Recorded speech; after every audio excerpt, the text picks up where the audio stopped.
Well, we're going to try it again. Last week, we had a great main topic, but we got so involved in the news that we got stuck there. This week, we're going to just dip our toes in the news, and then we're really going to jump into our main topic, and that is religion and technology. How has technology changed religion? How is religion perhaps impacting our uses of technology?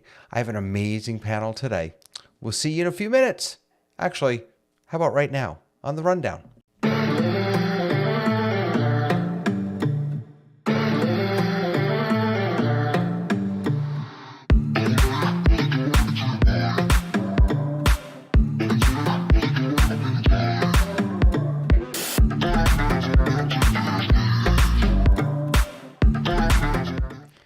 Oh my goodness, it's good to see all of you. Welcome to the rundown. I have some amazing, amazing people here today. First and foremost, my dear friend Tamra, who's out in LA. How are you today? I am good. Things are starting to calm down a little bit, but we're not out of the woods yet. And now we're seeing the start of people kind of doing the recovery phase, which is going to take a bit. Wow. It just came across my feed actually that there's a huge concert on January 30th.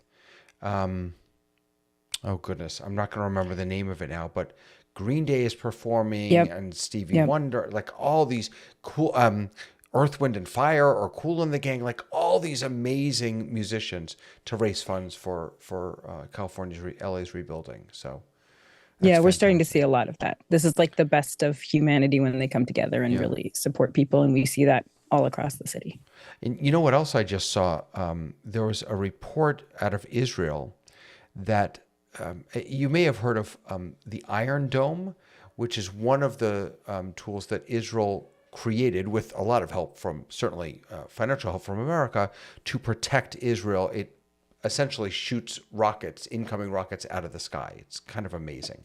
So there's a company in Israel that's creating something called Fire Dome, which Oh, essentially interesting. uses similar technology to stop fires, right? So it uses AI and different technologies where if it sees a little fire starting, it can just deploy there, and it has capsules that whatever. I didn't fully understand it, but it was fascinating technology, and something that we sorely need.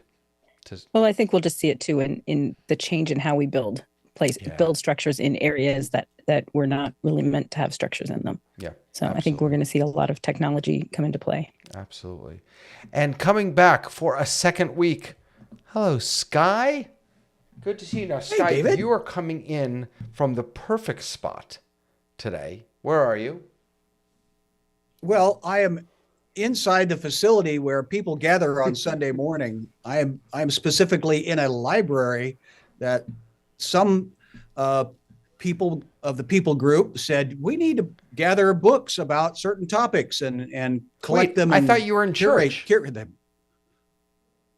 Well, I am, Oh, you are? Okay.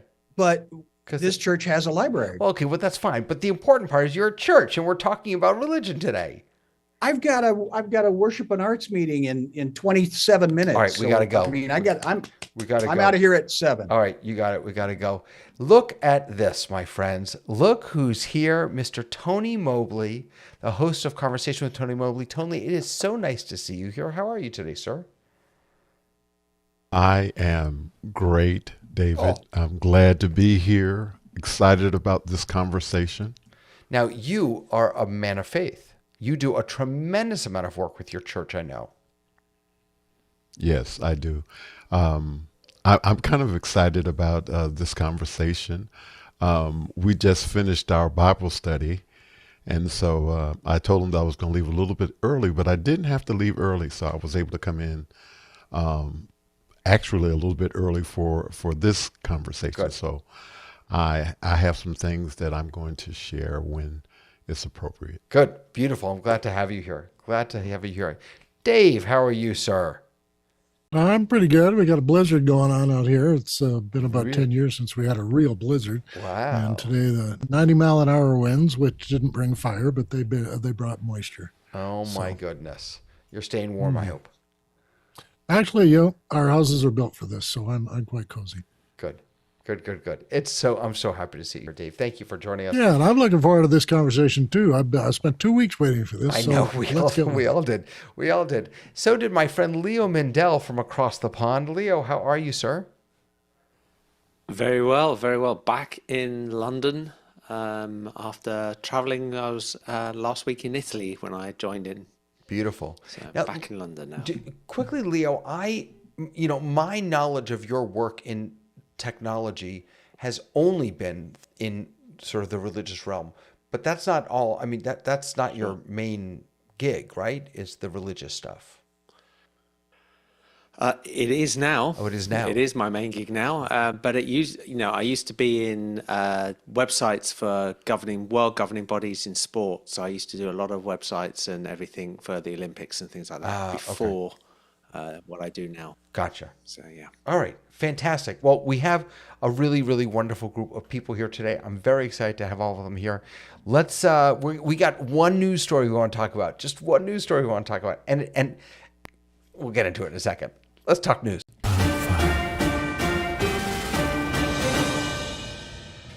So it's probably not going to come as a surprise that the one thing that I really wanted to just check in with everyone about is we are TikToking down to the TikTok ban. And even today, so much has happened. And there is a broader question or broader questions about this also. I am timing us. I'm giving us like 10 minutes on this. All right. That's it. Here's the latest. The latest is we knew already that President-elect Trump wanted to squash this. He does not want it to go into effect. We now know that President Biden is also trying to figure out a way to get this to not go into effect. Interestingly, ByteDance or TikTok, they really had three options. One option was to sell, and everybody from Mr. Beast to Elon Musk has offered to buy it. One option is to sell, which they have indicated they have no interest in doing. The other option is to go dark, which is what they're talking about happening on Sunday. The third option was to do nothing. And if they do nothing, we could all still continue to use TikTok, but no one will be able to download it anymore, and we won't be able to get updates. So one part of the story that I find fascinating is this whole discussion about what's going to happen. But the other piece is what's happening on TikTok and around TikTok since we have been counting down. And Tamara, you found some amazing resources, and I've been watching some. It seems like every video on TikTok now is the farewell video. Right. Don't worry, everyone. I'm not leaving social media. And how many of them are jumping over to what's it called? It's called Red Note. Within a 24-hour period, Red Note became the #1 downloaded app. And I have to say, I'm like, all right, I'll try. I went to look at it and then I was like, I did not download it because when I got to it, I was like, well, this is all in Chinese. Like you had to actually learn how to download it and how to change it into your language. I was like, oh, wow. If there is something sketch about this, like 600,000 people Absolutely. or something like that signed up for Reddit. And by the way, that's only one. There's also, what's it? Pineapple, banana. It's like a fruit. There's a couple of them, but I think Red Note's the most notable because collectively as a whole, everybody said we are not going to an American company. We actually don't care whatever is this fear that we are supposed to have. You didn't give us enough information. And a lot of them said, hey, look, this is my community. I have built a life here with people that I care about, and it's my income is being affected and all of these things. But they basically said, I'm a little guy that can take my information. I'll hand it to them willingly. And then they started kind of comparing with, y'all couldn't get together on gun control. You couldn't get together on, all of these different things. And this is the battle that you all managed to agree on. And it's just not sitting well with the people on TikTok. I also think that those people on TikTok are, for the first time, making it super clear that the creator economy is a real thing, and it's a powerful force. It's so powerful that they are possibly going to get a law that was passed, as you said, by many, many, many members, bipartisan members of Congress, was signed into law by the president, was not overturned when the Supreme Court had an opportunity to overturn it. The creator economy and creators are powerful enough to potentially change the direction of what's happening here. And that's something. I think part of it too is how the law was done. Just like many things that get passed in our country, they're attached to other things that need to get passed, and then right. they're part of this rider of Yeah. things. So now that's also coming into play, and it speaks to the things we do and don't know about how laws get passed in our country, right? That is something we learned in high school, but we don't really think about it, and we don't really understand that when you have a 900-page document, there's lots of stuff all the time that gets made into law because voting against it is not a good idea. Yeah, absolutely. Are any of you on TikTok? I'm curious. I am, obviously. Tony is. Dave, you're not. I am. Sky, Of you're not. all Leo, the- you're not. Of all the addictions I have, this is not one of them. And you just talk about laws and looking at history. There was a thing called prohibition, but I can now still go down to my grocery store Right. and buy a fifth of something. I know different parts of Canada, you still have to go into a specific store, but yeah, I mean, life's ups and downs and how we legislate and litigate. Yeah, look, we're living in the middle of history being made. We are. You know what I was thinking today as I was looking at those numbers from Red. Sorry, what is it? Red Bite. It's Red Bubble? Note. Red Note. Red Sorry. Note. How about Is- Red Nose? You can Red remember Nose, that? right? Red Nose. Yeah. Thank you. I was wondering if all of this movement is going to have an impact on TikTok, even if it doesn't close down. If 500,000 people, that's a drop in the bucket for TikTok, but nonetheless, if so many people have started to move, are people going to finally realize that when you put your stuff on someone else's platform, it could disappear at any moment? Well, TikTok is also a global company, so America is not having it, and India has already done it, but many other countries still have it. Wait. And so India I banned think it? they banned it a long time ago. Oh, I didn't know that. So it's like I think one of the interesting things I saw was from, I want to say, an Australian who said, hey, this is the narrative that Americans have been having, is that we don't censor things like China and India, and we are not those people. And he says, what everyone else knows, you are those people. Yeah. So I think that there's a lot fueling the conversation. The one thing I thought was interesting that I put in our group was it hasn't been perfect for Red Note either. Yeah. Because all of a sudden these TikTok refugees, as they're telling them, have been welcomed in, but then they've also been saying, hey, this is our site. You have to have respect for where you're coming. And what the rules, like, people have been banned right away because the rules there are very different than the rules of TikTok. So there's lots of things that we allow on TikTok that we won't allow on Red Note. And so Red Note has said, well, we want all these people. So they've created kind of a American Red Note. So they've started to keep people who are, and this has been problematic for Chinese American citizens who are in America, or Chinese citizens who are in America, they can no longer access the Chinese side of Red Note. And so that is actually causing a real problem for their communication, because Red Note is the way that they keep in contact with their family and friends and their culture. Mm-hmm. So that, I mean, I think of that as a ESOL teacher. A lot of my students were from China. That would have been one of the conversations we'd be having, because that is how they connect. Note for you, David, is that India had a problem with people fomenting riots and violence and murdering people on suspicion of behaviors. So they were putting stories into the TikTok saying, this man in this village, he's been taking the children, and masses of people would show up because they were all watching it.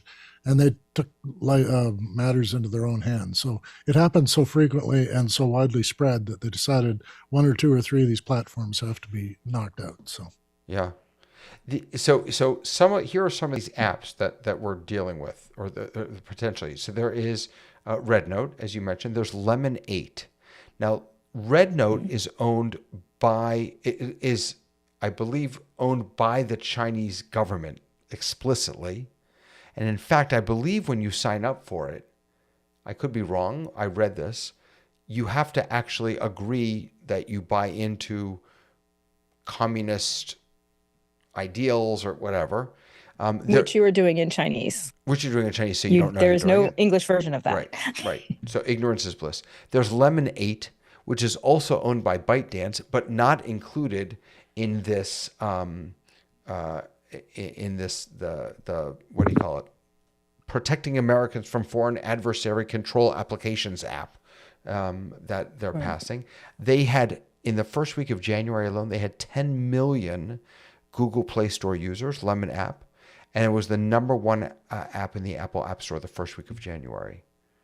Lemon 8 actually sounds like an interesting app. But Instagram Reels, Facebook Reels, YouTube Shorts, there's no Clapper, apparently. There's no shortage of apps that can take its place. But I am still holding out. I know MySpace will come back. coming back. MySpace. Bring coming back back. Periscope. Periscope. Totally, we need though, that. those Oh places my are gosh, not I remember like Periscope. TikTok. Wow. Yeah. What was Periscope, and then what was the Twitter version of that? Or was that the Twitter version? There It was Periscope. Yeah. But there was It was another one Periscope. that came out at the same time that, oh goodness, I don't remember. Nope. I remember when Periscope, Obviously had a big impression on us. really, yeah, it was a very impressive app. All right, folks, I'm pushing us forward. Good 10-minute conversation. That was perfection. Let's talk about religious life in the digital age. First, let me just set the scene for a moment. So, a couple years ago, there were a number of Pew Research reports that looked at religious engagement and religious life and religious participation in America, including virtual religious services, apps, websites, all of that. And the study, I think, was born out of what happened to all of us with the COVID-19 pandemic. But the COVID-19 pandemic didn't just change things while the pandemic was active. It fundamentally shifted the way religion is practiced in America. And so what we wanted to do is look at some of these findings from the Pew Research and ask ourselves, are we actually seeing this in our own lives, in our own practices? And what have the lasting impacts been of technology on the way religion is practiced? I'll start with one example, and then I'll just let loose for everyone. So, online religious services.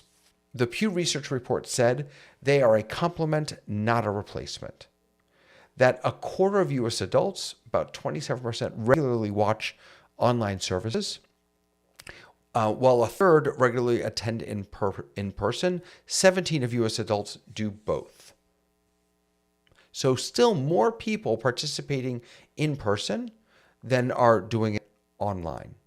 I can tell you that, sorry, my screen just went blank.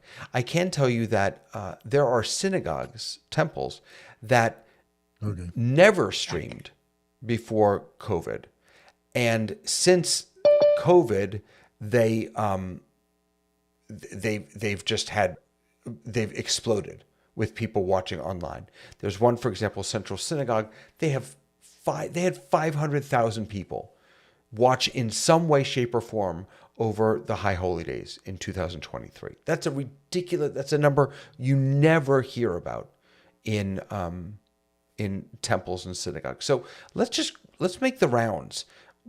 What has your experience been? What have you seen changing and shifting in religious life in America with technology? Tony, can I put you on the spot? Absolutely. I think I come from a interesting point of view from the standpoint that I'm a member of a church that probably has about 5,000 in-person membership, but I'm currently working with a congregation that is essentially 5 people for all intents and purpose.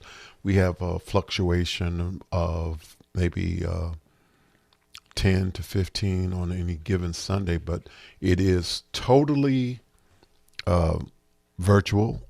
It's on Zoom, and the sermons are posted to YouTube. And this was a result of trying to get through the pandemic. The church that I'm a member of, with 5,000 plus members, has a history of sharing media with their members in the 90s. The way in which that was done was we started out doing cassette tapes, and we would send the entire services to our students who were in college, and we would send the cassette tapes to our members who were in military and those who were at home and were not able to come to worship experience. So that over the last 9 years, we have moved into a new structure where we have huge screens in the worship, in the house of worship, and we have a virtual ministry. Prior to the pandemic, we had 3 services. All of the latest technology were involved. And once the pandemic hit, we moved to just 1 service and an online service. The house of worship that I'm basically working with was not able to have worship services in their building. And so they ended up starting out with a free service, and eventually we moved to Zoom, and we are now in Zoom, and we are in the process of building a building that will, the prayer is that it will be built and completed by the end of April. So it's I'm walking the line between this very technology advanced worship center and a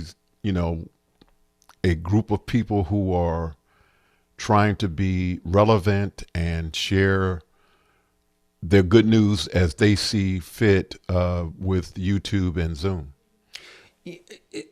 Leo, when I first met you in office hours, you were setting temples up to do what Tony's talking about. I mean, you were outfitting them, you were teaching them how to do it.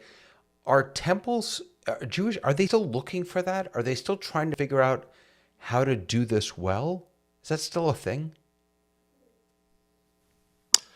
So actually, we met before office hours. We actually met on a platform before that. Oh my goodness, only you're right. in a Jewish space. Yeah, you're right. we The did. synagogue tech forum. Yeah.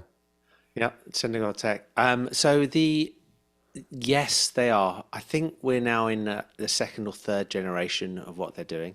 And this is where we're seeing that we went from an area where, as you said earlier, that there was very little involvement of technology. We moved to an area rapidly over COVID where technology became the forefront or became the driving force in certain areas. And now we're moving to an area where technology is blended into it rather than being either the primary or the secondary goal.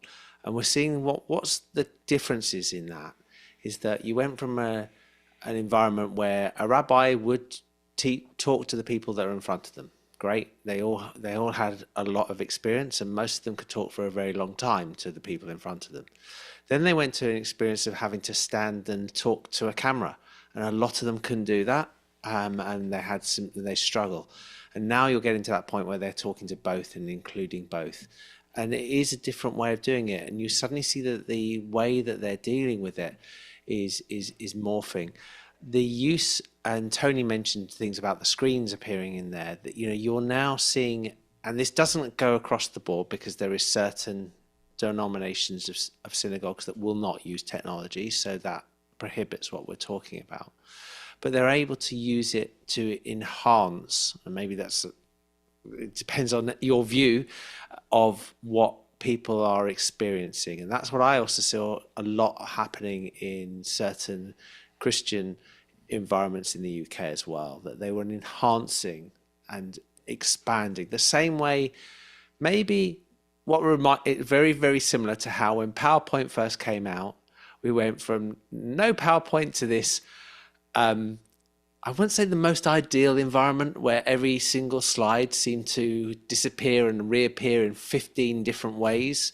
And now we get to the point where the PowerPoint is used, or equivalent, or Keynote to use to enhance the conversation rather than being the conversation. And I think that's where we are with synagogues. So let's talk about whether technology is doing that. Is technology enhancing the experience?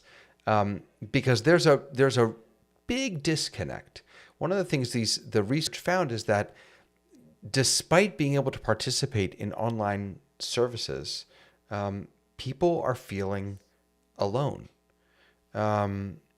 Dave, you had mentioned that it's like when the mega churches offered drive-in services. There's a lingering sense that the technology has not given us that sense of connectedness that we get when we actually show up in our houses of worship, Dave.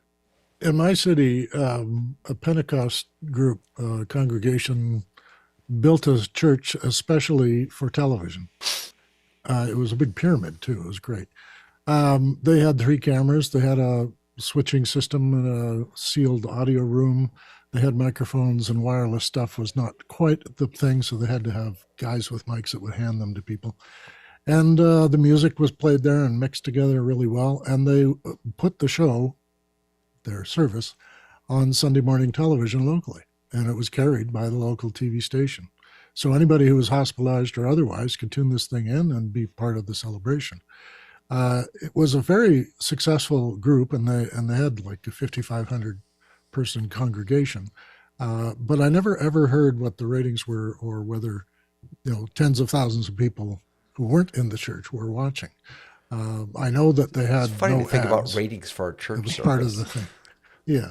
Well, this is almost what you guys have been talking about. I mean, you're very impressed 500,000 people tuned in, but did they have a religious experience? Did they get the same thing that you get when you're there, with everyone around you breathing at the same time and tuning in and mumbling even to themselves in response to what is coming at them and what message is on the schedule for the day?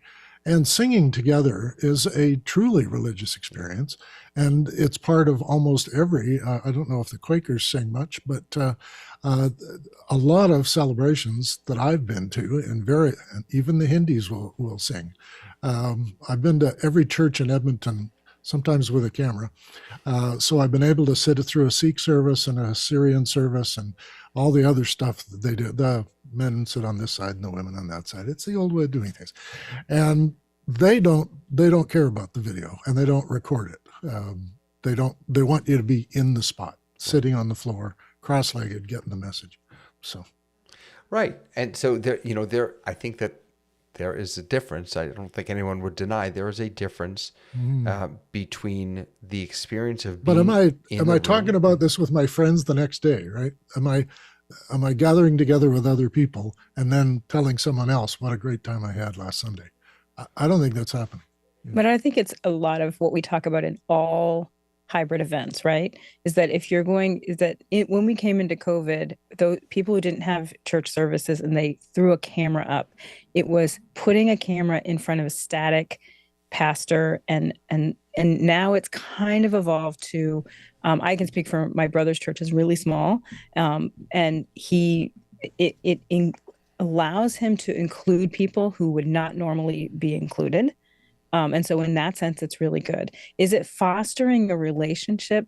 Not necessarily. There are church platforms that do allow you to have an elder, for example, in the chat and reminding people of making connection. And I feel like if you're going to expect people to not have a passive experience, then you really do have to rethink what you're doing for your digital audience to make those connections. You can have connection in digital spaces. We talk about that all the time, but it is not simply broadcasting to a space. It actually is figuring out how to foster that growth and foster that community. So this is, I have the audio turned off, but this is the Central Synagogue that I mentioned.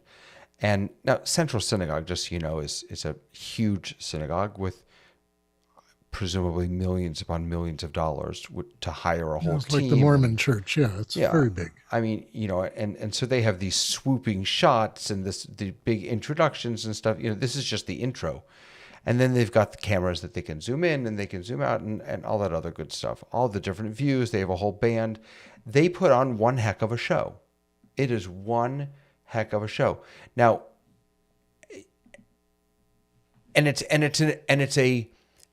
it can be a spiritual show to watch. Here for me is the kicker, and the problem is that they don't know that I'm there.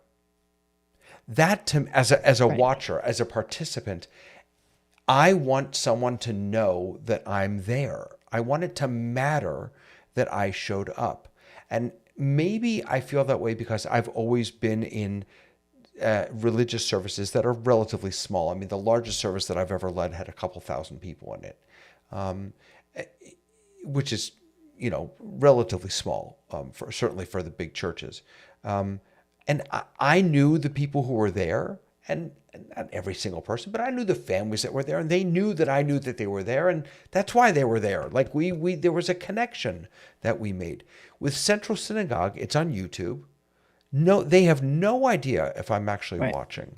Now, one of the things that I haven't been on with them lately, so maybe they've changed it, but there's a Elevation Church. I don't know if you've ever heard of Elevation Church. They have the most amazing music. They have an unbelievable band. They've written some amazing songs that I walk around my house singing. They're so good. And they have an entire digital team, not the people who run the cameras, people who, they don't go to the service in the church. They go to the service online, and they're constantly chatting with people in YouTube and talking to them on Facebook and interacting. And then they reach out to people after the service, and they're doing, I mean, it's like a church within a church. And it's just stunning what they're able to do. We have not figured that out in the Jewish world yet. Sky, have you? Do you see that happening in your neck of the woods? I think what we're missing here is the Church of Swift.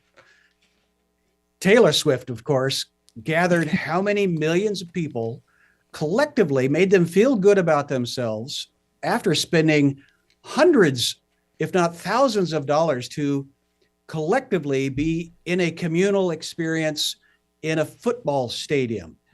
She has been in more football stadiums than most NFL players will ever be, and got paid to be there. Yeah. Handsomely, that she was gracious to share that benefit with the staff, as again, the press releases were happy to make sure that got out there, how good a person she is, which I'm not doubting she is. I'm old, so that comes, cynical and old are a synonym. So the challenge early days of COVID was, how do we stay connected?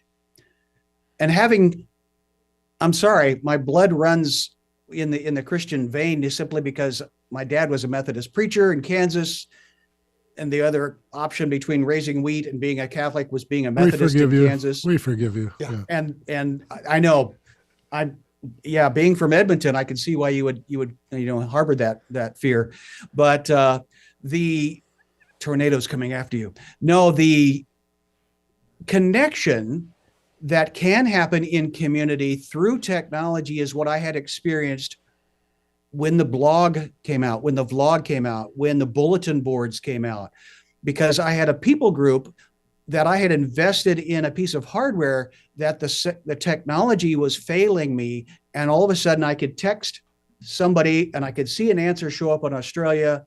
It would come down to South Africa. It would roll up. The answers would start coming in from England. Then you'd start hitting the East Coast and the Midwest. And so I had a problem that also.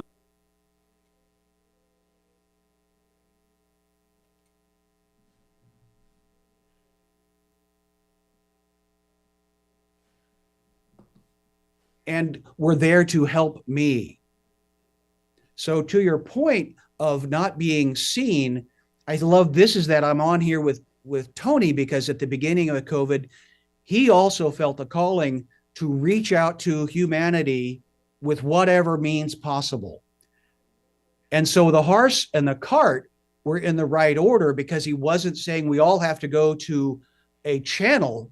We all have to be connected, and we're going to use whatever channel we can grab a hold of right now. Yeah. And this is where, Tamara, your comment that you're seeing the best in humanity come out after a devastating disaster is, I believe, the human spirit. That's the spark I want to blow on. So the feeling that we get from being collectively together, songs are a rhythmic thing that beat to the heart, that move the mind. So yeah, quick side note, somebody said that music's horrible because it wasn't what I learned when I came to faith. Well, because it has this emotional attachment. Music has an emotional attachment. So yeah, it's not what when you had that emotional experience of believing in a being or creator greater than yourself. That's a pretty traumatic experience, right? So is technology the savior of the world? No, and I think that's where we're in trouble. Yeah. So, yeah, I agree, because I think that I've seen technology in different ways, right? We've seen my church go from traditional services to where in the 80s we started adding contemporary services and adding music. And I think like what you're talking about, David, is almost like a Zoomtopia of church, right? And so that would make you feel better, but it would not make some of the people who have an in-person experience feel better. And I think that the thing about dealing with congregations and with churches, I mean, I even know when we added screens to the front, there are people who absolutely will not look at the screen. They have to hold that hymnal. Or when we printed the music in the bulletin as opposed to using the order of service, that's a real dramatic change for people who've been in the church for a long time. And our church congregants are older. That's why I think for me, the first status would be to treat the online congregation as a congregation and meet their needs where they are in this technical area. They chose to be there, but also find ways to make community and connection, and then find a way to slowly introduce it. I think by making churches just places where it's all about technology, and I say that as someone who loves technology, we have to honor the people who are showing up in person and what they need in order to worship. And that is for some of them, not technology. I remember the first time, Leo, I'm going to come to you in just a second and then back to Tony, but early on, I wanted to do the service in Zoom. So I lead every month. I lead I don't lead services regular anymore, but one month I do a service, and we do it on Zoom. It's just Zoom. That's it. And early on, I wanted to try and use some of these different tools like spatial chat or wonder.me, some of these more spatially aware meeting tools where, if I move my avatar closer to Leo, then I could hear him. But if I move it closer to Sky, then I lose.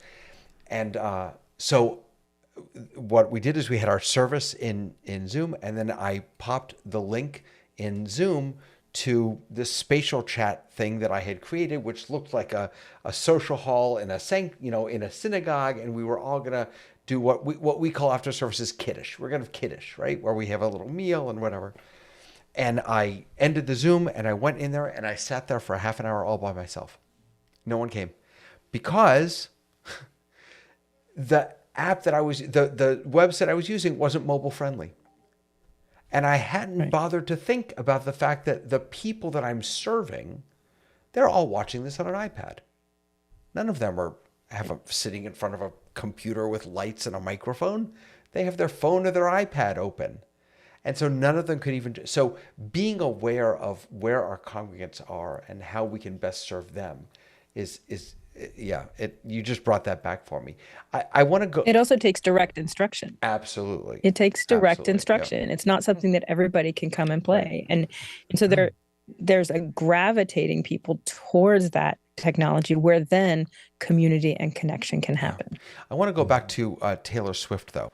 Now, Leo, for you, it's not music, but you worked in sports for such a long time. And I mean, that's another very religious place, if you will, a place of deep connection and It is. really, yeah, strong feelings. What parallels are you drawing?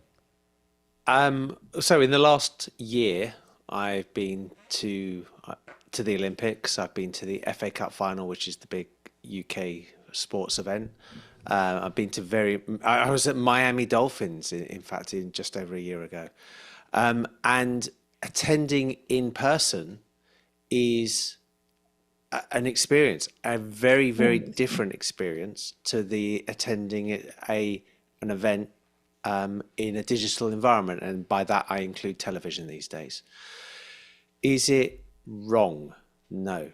Is it different? Yes. And this is where I always sit with this. I think sometimes we have to sit here and say, we shouldn't be trying to say which one is right and which one is wrong, which one is the authentic experience. You watch Monday Night Football in America and tell me that is not the authentic experience that the people want to watch. That's a really hard thing to say. People want an experience that they get used to. Tamara brought up a very good point. You know, when you try and change that experience that happens in the environment that you're in, people initially can be very reluctant to it. When we brought in big screens into stadia, people are like, hold on, what's happening? And the worst thing actually we had in the UK is that that they didn't know how to use them. They were so scared about showing replays of what was happening on the pitch in case that would cause issues in that the people watching would actually riot because they saw exactly what happened. There's a very famous, in my mind, example of this, which is the World Cup final in football, where one player headbutted another. Everybody around the world knew what happened. The people who paid the most amount of money, who were sitting in the stadium, never knew what actually happened at the time. And so you've got to sit there and look at how this technology works. Fascinating. So yes. Yeah. I think because they couldn't see it. I think it's a really, they couldn't see it. They couldn't see it, so they didn't know.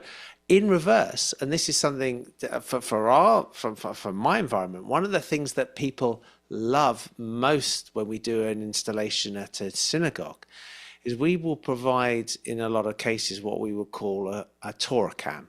And a Torah cam is a camera that's located above, so that when they are actually reading the Torah, which is the scroll that you'll see, you can see into it.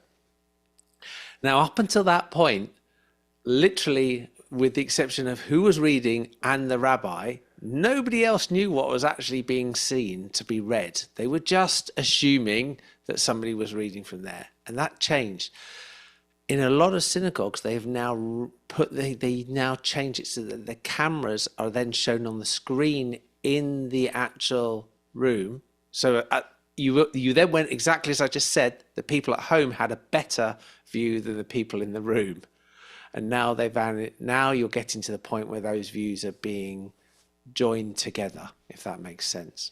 Absolutely, it makes sense. Yeah, it one of the things that has been most important to me from the shift that we all went through was not only how can we do digital spiritual experiences well, but also how can digital spiritual experiences impact, influence, and teach us about how to do better in-person experiences.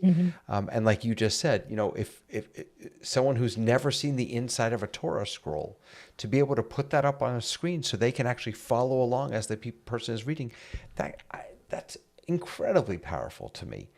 Tony, you mentioned that you have this relatively small group that you're ministering to and serving, but then there's the much larger church. Did was there a has there been a lot of movement? Like did a whole bunch of, obviously everybody was online during the pandemic, but then did all those people leave the online experience and go back to in person?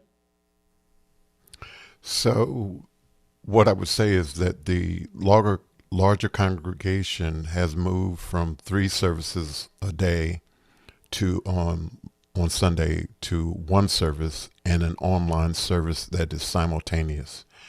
And as Tamara was saying, there was engagement. There is a person, a minister that is in the chat, and that minister responds to any of the requests for prayer. There is also evangelism that goes on in the chat. People are able to participate in new member orientation in person or online. And so it doesn't matter where you live, because if you are in the Atlanta area, you're able to come to the service and be fully engaged in the experience. Or if you're online, there is a minister. And even prior to us having ministers, the church was such of a size that even before we moved into the new sanctuary, the deacons ministry were assigned so many members of the congregation, because it was not possible for the pastor, although he did a fantastic job of knowing everybody in that large congregation, but each person, each family had a specific deacon that they could go to for any needs that they had, and if need be, then their particular request would be relayed to the pastor. And so there has always been this sense of community, even though it's a large congregation. Now, the small congregation that I'm working with, well, let me just say this. The larger congregation is 150 years old. The smaller congregation is in its 43rd year, and it had lost a lot of its members when the pandemic hit, and they were no longer able to be in the sanctuary. So I'm just going to say it, make it plain, in that there are several individuals who have maintained a steadfast connection to making sure that the work of the small church continues.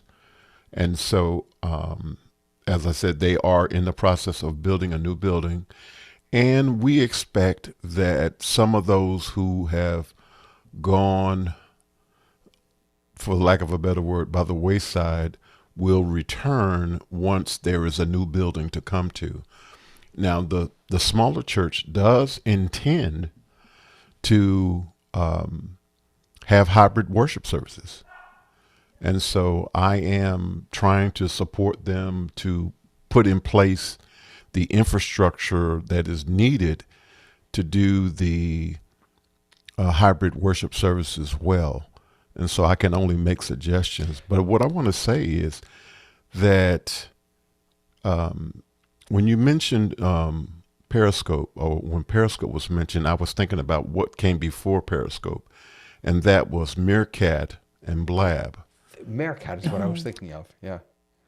And so I was able to glean relationships in those two platforms. Some of the way in which I really got to office hours were because some Meerkat and Blab members, John Preto and Paul Wallace and some others that were a part of that community, reached out, and seeing Alex Lindsay on MacBreak Weekly and those kinds of things, that got me into office hours. But what I want to say is that technology is a tool. And if that tool is used in a way that is productive, that is provides an outlet for engagement, then you have something that is very meaningful. I want to say that I have authentic, real friends that I have never met because of the authenticity of their presence in a video streaming service. I can start naming names and you will all know these names. Amen. And I can tell you that some of them I Tell have it. actually had the pleasure of meeting. Why is that possible in a digital format? It has to do with the efforts of the community in order to represent the best that they can do in terms of interacting with one another. So if, in fact, you are doing that, and if you're doing that in a context of, one of our questions was, what is the definition of religion? Some could say that there is a religion of office hours, from the standpoint that people work hard to make sure that they engage with one another. So, Tony, can I just if can I highlight something you just said? First of all, thank you for that. But what I just heard you say, which is different than I think the way a lot of religious leaders think. A lot of religious leaders think to themselves, we understand we have to do this better, so we're going to invest the money and we're going to do this and we're going to work on it. And that's all important and great. But what you just talked about was not just the leaders taking responsibility, but the participants also feeling how important it is to be engaged in a meaningful, serious way. Office hours, it wasn't just Andy Carluccio who showed up looking good on screen. We all wanted to, and because Absolutely. we all were dedicated to that, that I think is what made the and continues to make the experience. You're allowed to jump in, Sky. Yeah, you just gotta start talking, Sky. Just start talking. Yeah, it makes it even more meaningful. Go ahead, Sky. Well, I've had the opportunity of being in a people group gathering. Some people call it a church service because that's what a church is people, the buildings. But the people that did not have the use of these things were up there. Somebody was able to do American Sign and translate what was happening in a language that had been a system that somebody had devised, that somebody had learned, that they had all collectively, and that was their communications and then consequently connection, right? Through that sign language. And I think technology is what we're using now to stay connected, and it's a language. But not everybody, and I think we heard examples of the language is not something that everybody can speak. You were talking about your cool new tool that was completely irrelevant because everybody is watching it on a map or iOS. The next thing I want to say before I have to jump off, I'm going to be here another 5 minutes. A 10,000 size congregation in Manila, Philippines. I got to perform in this theater company I was with, and we did a play that was in Tagalog and English at the same time. It was a uniquely amazing experience.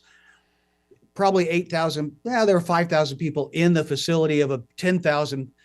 And they said the secret was home church. And he had also participated with all of these other mega churches from Seoul, Korea to South Africa to England and he said, that's their success, is that you need to be connected in this minor way, this small group way. You need to be accountable, responsible, have an accountability partner, a connection physically. So I love Tony's. I was back here going, preach it, brother, preach it. I think that's such a good point Tony brought in, though, because if you have ever had the unfortunate time of being in a church where the congregation doesn't know that they're the church and their expectation is that the pastor is doing everything, it feels drastically different. That is such a It does Jewish not what you just feel described is such a Jewish connected. experience. And that's where the That is the generations. struggle of the church, is that if the church doesn't know that they're the church, then, and they only expect it to be the pastor, you could be in an incredibly religious service that doesn't feel connected. Okay, wait a second. So- I've got a great, wait, I'm coming back to you, Leo, because this is sports. Ready? So I've talked about Jewish worship services like a football game, right? So what is a football game? In a football game, you've got 20 guys on the field who don't really need exercise, exercising. You've got 20,000 people in the stands who probably do need exercise watching them. In a synagogue service, you've got two people up on the stage, the rabbi and the cantor, who really don't need spiritual exercise, and they're working their tuchas off. And then you've got 20 or 200 people in the pews who really do need to be doing that work, just sitting there watching. Right. So that's it. I mean, Tony, I really think that you kind of nailed it here. That if these experiences can work when we all take them seriously, participate in them, and take them and have some ownership of them. Leo, go ahead. Sorry. Yeah, so I think also one of the things I was going to say about Tony, about his experience and what he was talking about, is there is a difference and the things diverge. We in the UK, when we're talking about our football, we get big. I forgot that clubs. I should have. I know, Yeah, but it's sorry. It's a religious question. It is. It's a religious discussion. We have big clubs that will they will do the investment in the technology, and then you'll find that some fans will turn around and say, we don't like that, we want to go to a smaller club, a non-league club, to get that authentic experience. So when Tony was talking about the two different ways that the smaller churches are going into an environment, I'm not sure the smaller church has to sit there and invest in that technology. That isn't why people are in the room with that smaller church. In the reverse, there are, as you talked about Central Synagogue, there are a lot of people that will join a service that could be anywhere in the world. They could be in Buenos Aires in Argentina to be watching a service that has been happening in somewhere else in the world. And I think you've got to sit there and say, this technology is there for the experience that you want to drive. And if you use the technology correctly, and if you use the technology as the enabling force, then you end up providing the tools that people want. That's why we have in the film industry, why they've increased the technology that they use as the special effects that you don't see in the theatre. That doesn't mean to say that the theatre isn't right and it isn't an authentic experience for people who want to watch the theatre rather than want to watch a movie. I think If I could- that small sorry. group model that Sky was talking Hey, about. Tamara, If you hold on one second. Yep. I'm supposed to say goodbye to Sky. Sky, thank you. Bye, Sky. Love you. See you later. Ironically, I'm going to a worship and arts meeting, so I'm going to be doing this just in a One more conference time. because Presbyterians loves to do. they committees. do. The two words I want to leave you with are faith and faith-based organizations, but also what is a faith community? And I think that's the delineation between the Taylor Swift and the football. And the last part of that is I think this is where the horse and the cart get confused, is tradition. Mm. And that can either be a really good thing because it's foundational, Right. or it can be the thing that you end up worshiping and just puts the cart in front of the horse. And that's my rant. Okay. Bye. Love you guys. Go ahead, take Next it. week? Go ahead, take it, Tamara. No, I also belong to a bigger church that uses that small group model where they really try to they minister to people in smaller groups so that when they are in a service with 3,000 people, they're not by themselves. And I think that if you treat your online community also as a small group and you minister not just in the service, but in other ways, like I've noticed my brother has been doing some combined both online and in-person Bible studies, which is a small group. And, he's had 2 or 3 people online and 2 or 3 people in the room with him. But now they're able to be connected in that way that they would not have been if you were just online or just in person. Wait, so Tamara, because I think, well, I'm not going to speak for you all. I rail against hybrid experiences. I don't think they work. I think fundamentally, because we are biological beings, we are naturally drawn to other biological human beings that are in our proximity, which means that we pay more attention to the folks who are in the room than we do to the people that are not. And that's not a flaw, that's just biology. I normally agree with that 110%. That's why I'm saying you should have your small group is also your digital space. Here's where it makes a difference. In his community, these are people who know each other, who've grown together as a community. So then when they're joining together, they are real people in real life. But what's coming into the meeting is maybe someone who can't come back to church because they are no longer able to join the group. Yeah. So in that case, you now are connecting people who can't come to church anymore with people who can come to church for whatever reason. And then that is that community. But again, that community, he walked into a church where the community was strong to begin with. Right. So that's where your nurturing of your community is, I know a pastor who, the second I walked in New York, he was like, "Hi, it's so nice to meet you. Have you met Donna?"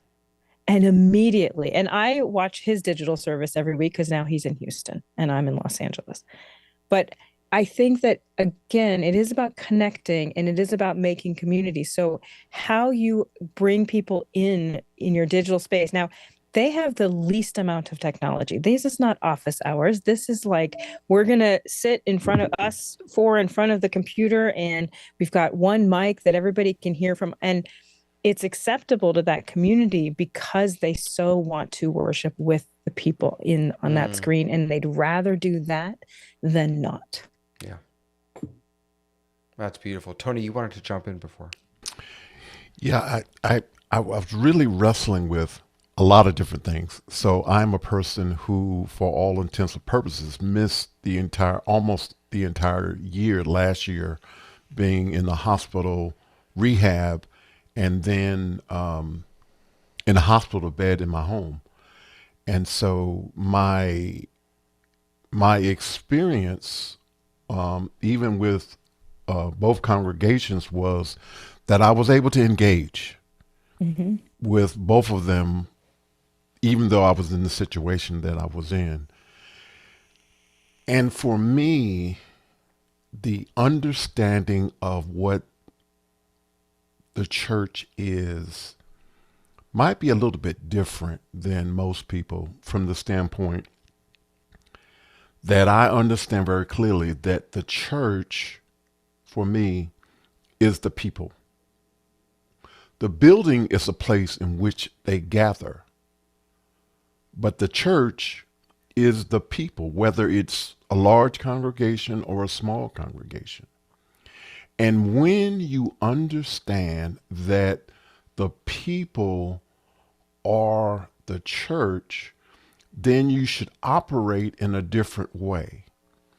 Now, I'm going to step out on a limb right here, and David and everyone here can chop my head off.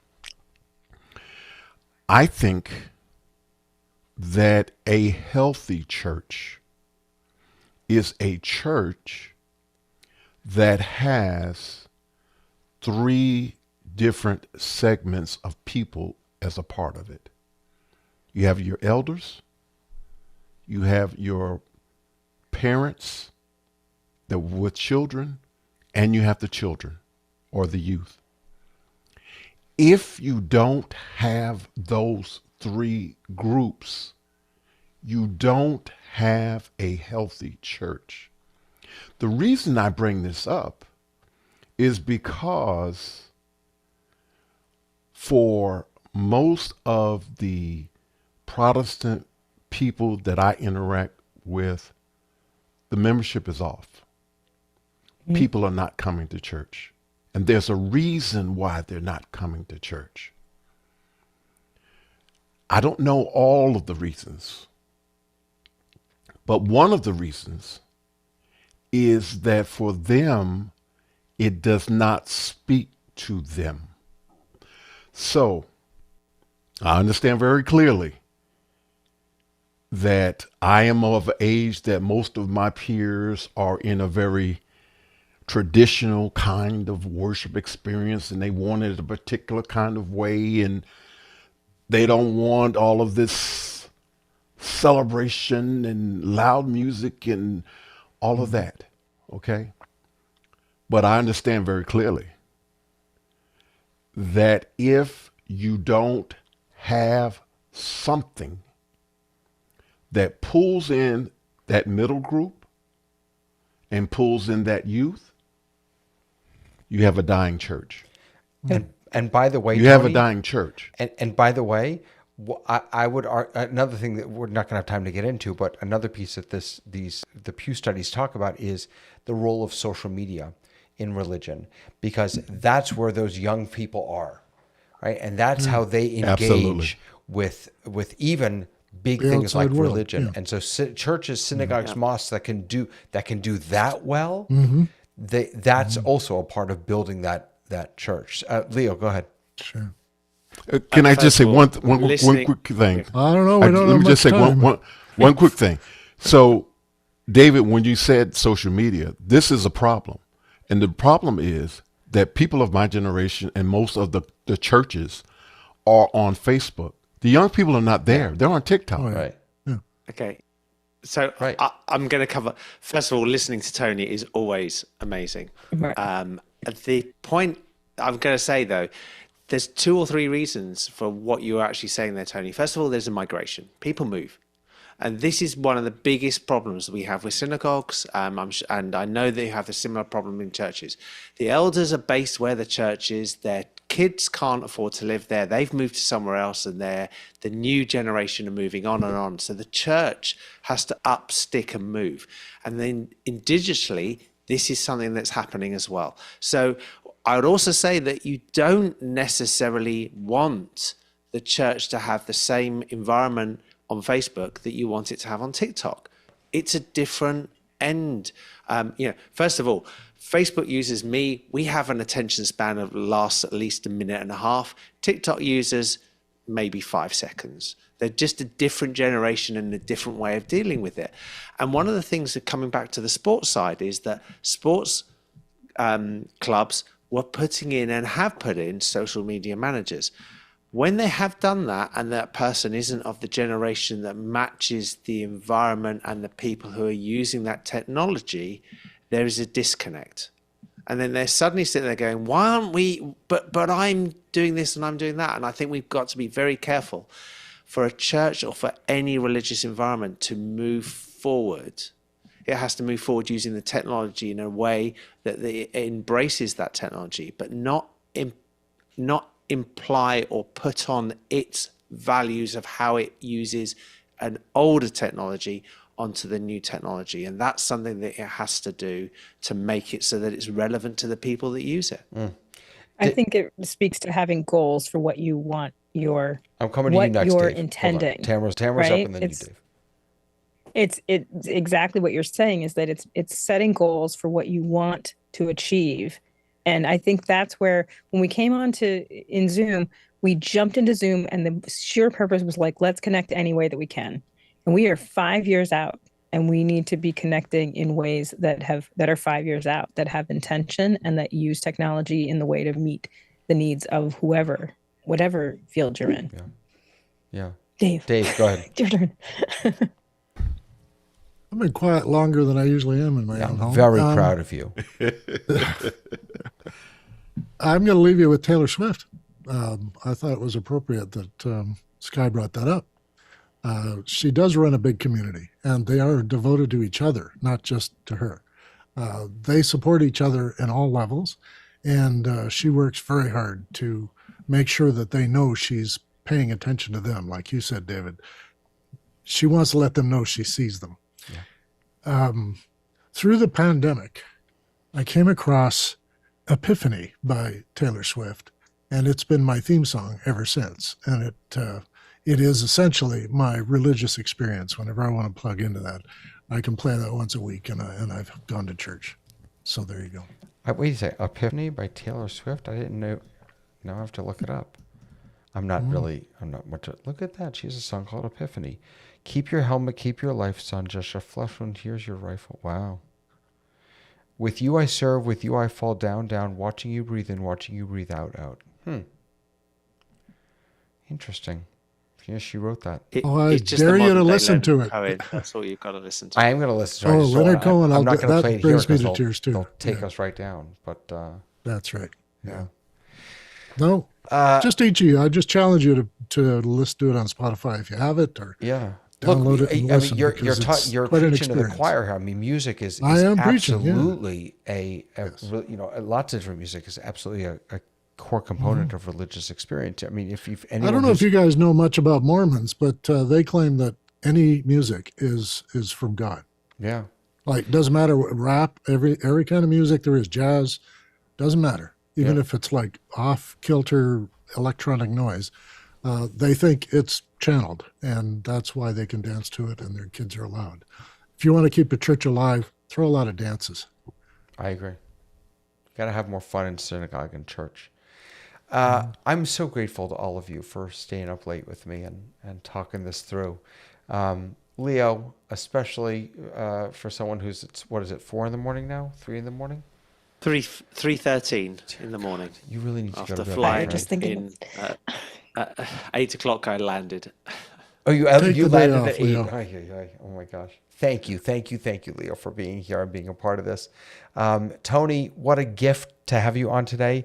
Please come back. You are always, always welcome on the rundown. Thank you, This is Dave. really, really lovely. Enjoyed being here. Good. And Dave, as always, stay warm up there, and thank you for all that you contribute. And my dear friend Tamara, I'm so blessed to be here with you, and thank you so much for your time tonight.